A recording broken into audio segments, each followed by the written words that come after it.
if I could get 4 of you to understand, it's just not gonna matter when people, I mean, I love when people, I don't even know what else to tell you. I'm gonna say it very clear. Stefan, get very focused here because I wanna really deliver this with all the drama that it deserves. And I like when people put me down. I get off on when people put me down. Nothing is more interesting to me than to prove all of you wrong. I love the people that think I'm a huckster or I've got some hidden agenda, or I'm not that good, or I won't be that great, or I think too big of myself, or my dad had a liquor store and that's the only reason I'm successful, or I got lucky, or show me, like please continue to judge me and underestimate me because it's the only driver I have and that's how I'm wired. I think one of my greatest inspirations or things that I would feed off of basically was just obviously people not believing in the cloud of doubt that kind of I felt hung over my head and wanted to just prove everybody wrong. You know what I mean? I wanted to make it and I was gonna make it regardless of what anybody said. I mean, there's so many people right now that are not doing what they love because they're worried about what other people think or what other people say, especially your inner family. We've talked about this at length. I'm very passionate about this. I'm so grateful that I don't give a crap what anybody thinks of me. When you're 15 now, when you're 51 or when you're 91, you're gonna be stunned how little you care, how little it mattered. And this includes your parents and your siblings and even your children. This is an intense thing. This is a very intense thing. And at the end of the day, it's not gonna matter. And you have to love yourself first and feel good and complete with yourself first. So as a 15-year-old, I would do what I did as a 15-year-old, which is start building those skills and not listen to your parents and not listen to your teachers and not listen to your friends. Respect it, but don't let anybody impose their way on you. It's you. You're with yourself, and you've got to make yourself happy first.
Tom Brady's on the downside of his career, and if you ask me if he'll ever get to another Super Bowl, I have one answer.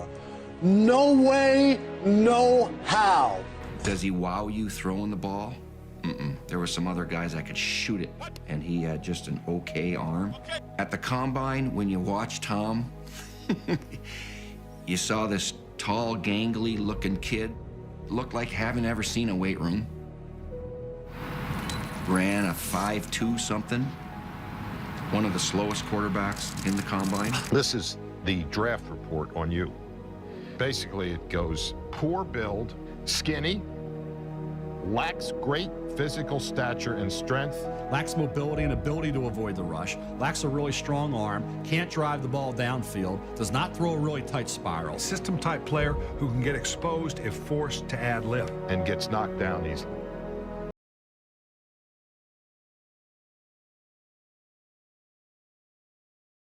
That kind of gets me fired up because I'm thinking, you know, what the hell do these people know?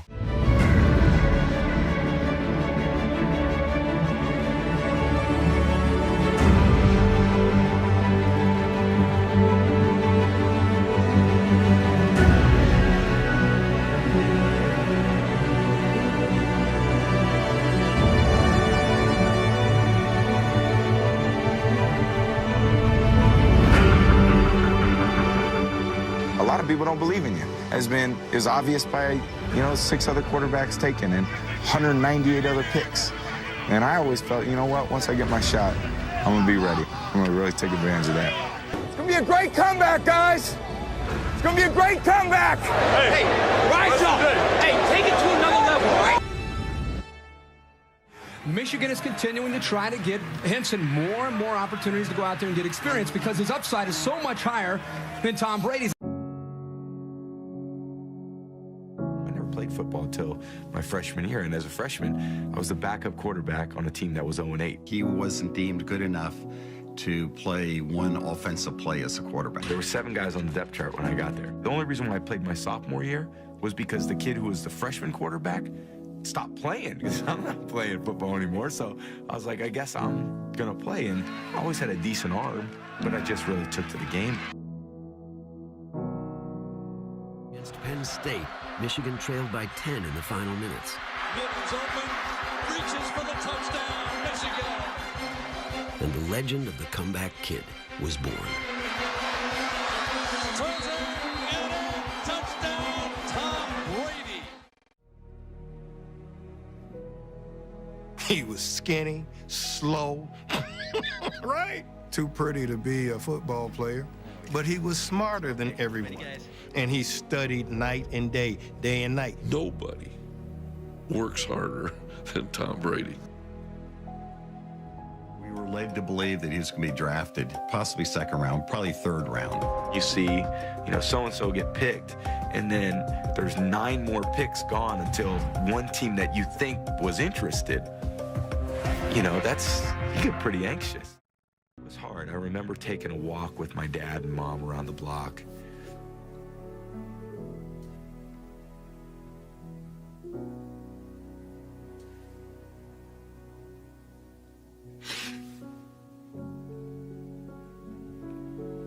It was just a tough day, I just remember being there with my mom and dad. Sorry about that. In my estimation, he's the greatest of all time. Listen, I know who you are. You're our 6th-round draft choice.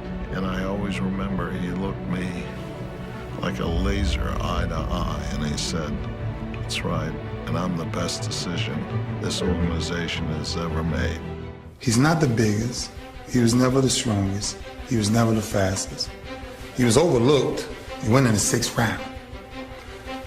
So with that being said, all of the intangibles that a quarterback's supposed to have, they overlooked with him because it was burning from the inside of him. He's a winner. He has a big heart, and he doesn't like to lose. Brady looks. Gonna have to get rid of the football. Now rolls around, fires down the field, caught, 35-30, touchdown. Great job by Tom Brady escaping and then having the presence of mind to look upfield. Like, when is this dude gonna give up? He ain't never gonna quit. Never. So until the 000s hit the clock, you're gonna get everything Tom Brady has. We're gonna fight! We're gonna lay down! Drops straight back to pass, he falls, gets rid of the football, and it's caught. You never see a play like that. I played against one of the great ones. I'm talking about the greatest of great. I think he's one of the best in the history of this league. To me, what separates really good players from great players, execute well under pressure. The biggest games, the greatest stage, and I think that's what playing quarterback's all about. tonight. He's playing in hhis 7th Super Bowl. The most of any player in Super Bowl history, will be gunning for a record-setting 5th win. He fires up, catch made by White, dives across the goal line. Touchdown Patriots. Throws it for Evans. Goal line. Touchdown Patriots. It's a one-score game. Throws down the middle for Evans. Ball tipped. And Julian diving for it. Did he make the catch? He did. Tom takes the snap. He backs up, hands it to White. Up the middle. Touchdown Patriots. Quick throw to Evans. It's a high game in Super Bowl 51. I cannot believe what I'm witnessing. So it is on to overtime. Throws down the middle in traffic. Catch by Edelman. Toss sweep right for James White. Everything is alive. Touchdown and a title. They have completed the greatest comeback in Super Bowl history. To beat this team and to get down 28-3, it was just a lot of mental toughness by our team, and we're all going to remember this for the rest of our life.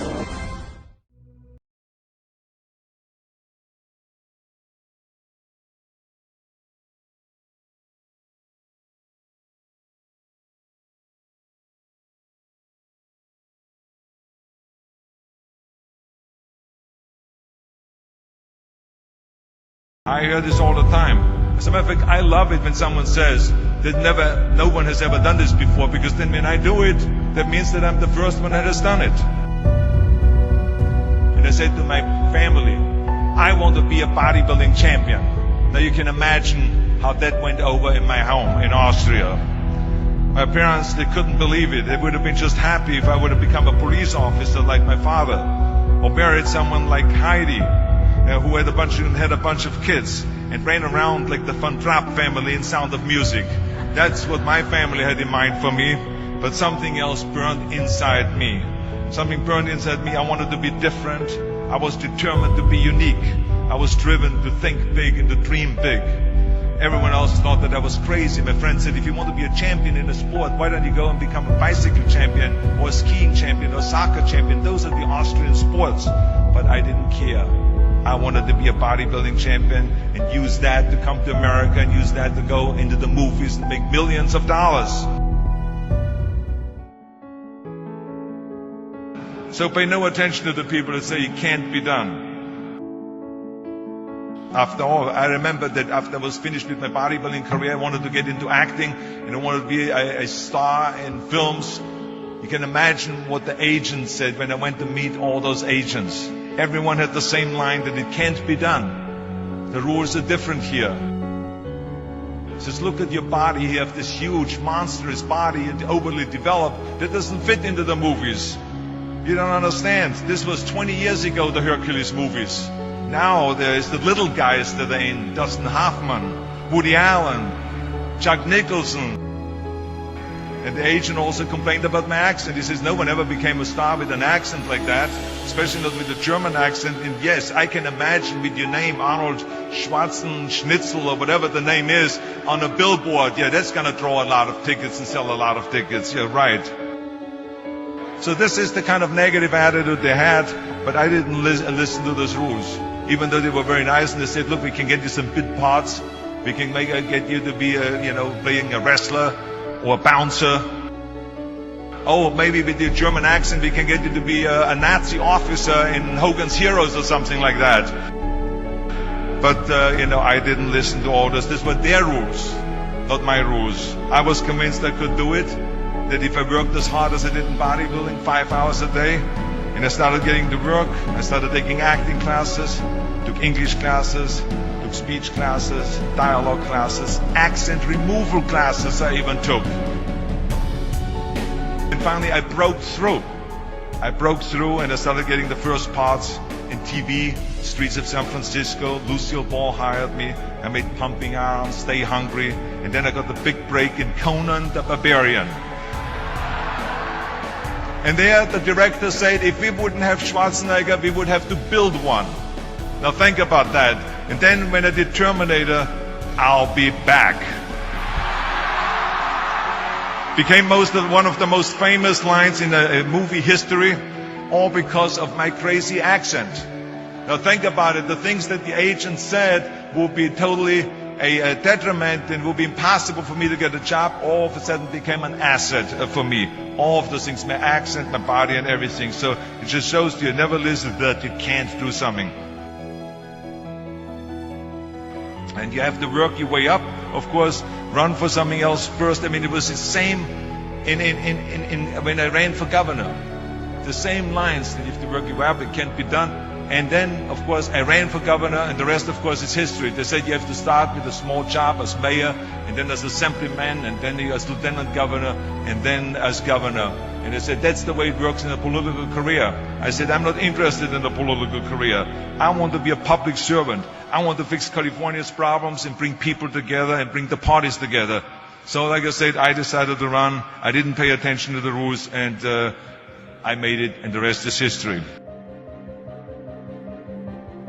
People ask me all the time, they say to me, what is the secret to success? So many young people are getting so much advice from their parents and from the teachers and from everyone. But what is most important is that you have to dig deep down and ask yourselves, who do you want to be? Not what, but who. And I'm talking about not what your parents and teachers want you to be, but you. I'm talking about figuring out for yourselves what makes you happy. No matter how crazy it may sound to the people. I spent a lot of time by myself so I could figure out and listen to what is inside my heart and inside my head. Something burned inside me. I wanted to be different. I was determined to be unique. I was driven to think big and to dream big. I always wanted to be very intense. I always wanted to be number one. I took it very seriously in my career. And so this intensity always paid off for me. This commitment always paid off for me. I didn't want to just be a bodybuilding champion. I wanted to be the best bodybuilder of all times. I didn't want to just be a movie star. I wanted to be a great movie star that's the highest paid movie star and have the BAFTA title billing. I mean, how many times have you heard that you can't do this and you can't do that and it has never been done before? I hear this all the time. I was told to my face, you're nothing but a giant muscle. You can't act. You have no future and you have an accent that is laughable. That just shows you again so much for it can't be done. This is why I try to tell you, anything and everything can be done if you can visualize it, if you believe in yourself. You're going to find the naysayers in every turn that you make. Don't listen. Just visualize your goal, know exactly where you want to go. Trust yourself. So pay no attention to the people that say it can't be done. Trust yourself no matter what anyone else thinks. What is the point of being on this earth if all you want to do is be liked by everyone and avoid trouble? We have so many rules in life about everything. The only way that I ever got any place was by breaking some of the rules. It is impossible to be a maverick or a true original if you're too well behaved and don't want to break the rules. You have to think outside the box. Now, of course, this journey is not going to be without any setbacks and failures or disappointments. That's just the way life is. Don't be afraid to fail. You can't always win, but don't be afraid of making decisions. You can't be paralyzed by fear of failure, or you will never push yourself. You keep pushing because you believe in yourself and in your vision. And you know that it is the right thing to do, and success will come, so don't be afraid to fail.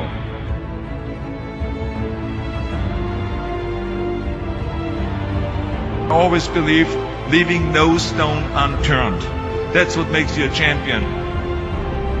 When you're out there partying, horsing around, someone out there at the same time is working hard.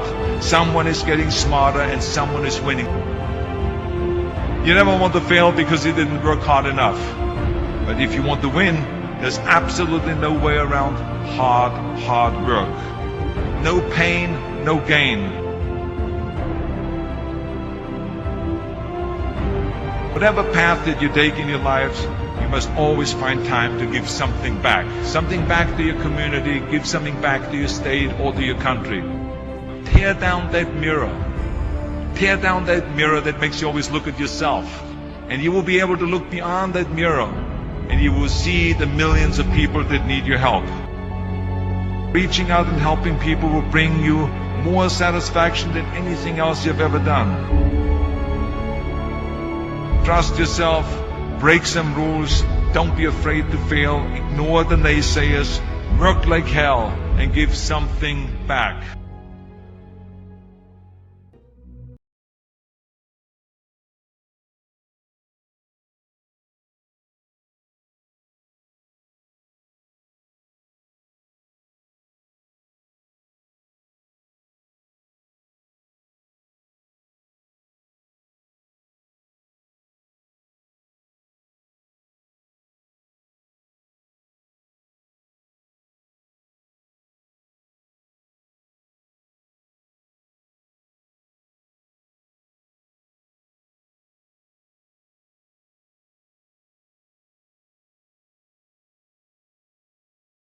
With intellectual challenge,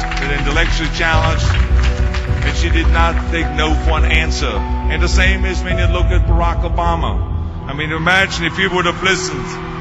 If he would have listened to the naysayers, he would have never run for president. People said it couldn't be done, that he couldn't get elected, that he couldn't beat Hillary Clinton, that he would never win the general election. But he followed his own heart, he didn't listen to the "you can't," and he changed the course of American history. So over and over you see that if I would have listened to the naysayers, I would still be in the Austrian Alps yodeling. I would never have come to America. I would have never met my wonderful wife, Maria Shriver. I would have never had the wonderful 4 kids. I would have never done Terminator, and I wouldn't be standing here in front of you today as governor of the greatest state of the greatest country in the world. So I never listened that you can't. I always listened to myself and said, yes, you can. I was an apprentice plumber. I did a year in that, and it just wasn't for me. You know, it's either all or nothing in the game. I mean, you have to. If you're not training twice a day, if you're not dedicated, you're not going to go anywhere. So after that fight, when I lost, and I'm looking at all these people, and they're all celebrating my demise and saying I'm done and this and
throwing this out there, which would be a mega fight. What about fighting Floyd Mayweather one day? You and he in a ring together. in a boxing, In a boxing match? I'm open to discussion. Come at me, but I hold the key. It is me who holds the key to the fight game. I am open-minded. I'm open to discussion. I love competition. I love fighting. It would be nice to make that fight if the fans were interested and wanted to see it. Obviously they would. It would be $1 billion Yeah, fight, surely. Yeah.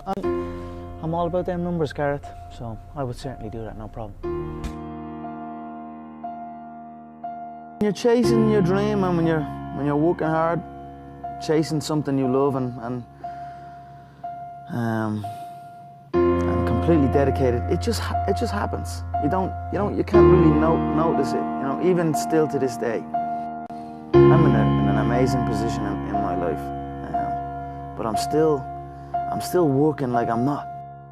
I'm still working like I'm not in this position. Absolutely. I'm still working like none of this is even, you know what I mean? Yeah. It's just something I love to do, and I just keep pushing and keep working hard. I can't pinpoint an exact moment for you, but if anything, I always felt like it was happening way back then. And now it is happening, but now I almost feel like it's not happening. You know what I mean? And I want to push to something else. Absolutely. So I'm always striving to push forward. So. Yeah, I don't just knock them out, I picked around, John. Yeah, I said this, I'm sure you are probably all thinking in your head, this guy is talking absolute dribble. He's not gonna do what he says he's gonna do. You are probably all sitting there thinking that. But now here we are again, and I done what I said I was gonna do. I feed off this, I love this stuff. This is what gives me energy. Saying I'm gonna do something, putting it out there for the world to see, and then going out and doing it. There's no better feeling in the world than that, and it's as easy as that. Say what you're gonna do, and go and do it. I've been listening to them laugh my whole career. They've been laughing. What, an Irishman win a Cage Warriors world title? Hell no. You serious? An Irishman? An Irishman win a fight in the UFC? Hell no. Laughs all around. Okay, you gotta win. Now he wants to win a world title? Hell no, he's all talk, he's all hype, he's a joke. Laughter all around at the Joker.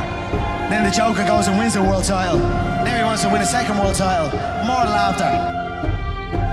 Listen, I don't know, the sound of laughter and the sound of doubt motivates me, so I'm enjoying that. I seek that. I don't feel no doubt or I don't feel that going to fight in any of these other UFC bums right now. They need to rise up. Right now they're down there. I've got this situation where people are truly doubting me like they doubted me at the very, very beginning. And that's motivating for me. That's what's going to drive me to the gym when I need to go to the gym and to put in that work to get that win. So that's where we're at right now.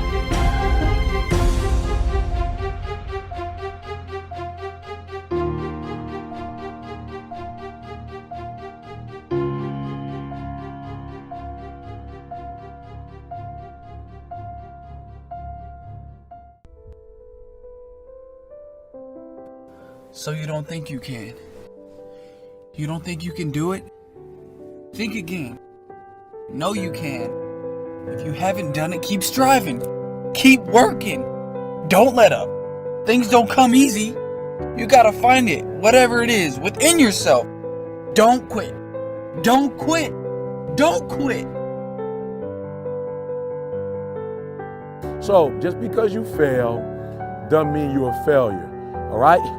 So I just need you to do me a huge favor, and I just need you to keep going, try to make that one different decision that you've not made before. And then my last one is don't let the distractions distract you. I know, real simple, but don't let the distractions distract you.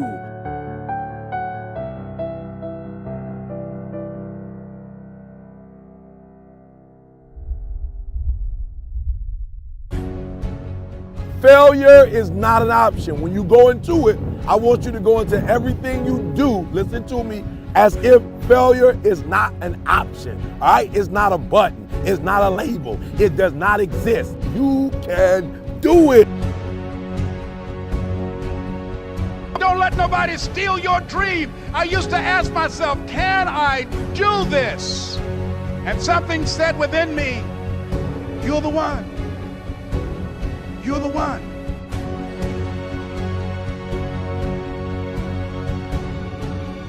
If you want to be great, not good, not also grand, not second, not third. If you want to be great, the very best at what you do, obsession is a necessity. Once you have that magnificent obsession, once you question impossible, the two keys, then when somebody like that tells you you can't do something, you have chosen the wrong one to tell something like that to. I will show you what I can do. I will show you, I will turn your I can't, I will never, I won't, it's impossible.